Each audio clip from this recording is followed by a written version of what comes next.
Learn the basics of paper quilling. So let's have a small intro about this craft. We will be seeing about what is quilling and the history of paper quilling.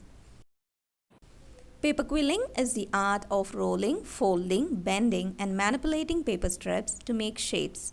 These shapes are then arranged to create designs and patterns. The history of paper quilling dates back to the ancient Egyptian times.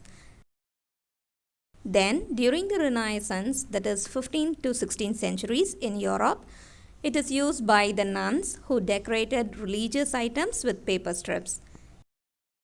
Instead of gold decorations, they used paper strip trimmed from the gilded edges of books, which gave look of some gold decoration.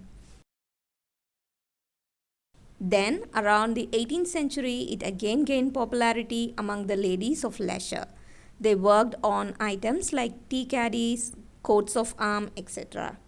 Quilling consistently had times where it flourished and when it was dormant. In this 21st century, quilling is gaining popularity using newer techniques and wider uses like portrait, typography, and many more.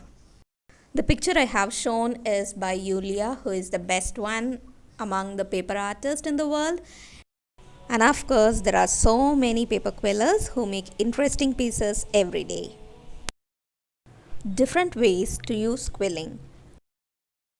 The quilling designs we make can be used in plenty of ways. I will list some of them, and yes, you can use quilling in more ways using your own creativity. You can make framed artworks, greeting cards, jewel accessories, bookmarks, magnets, keychains, trinkets, dolls, and more.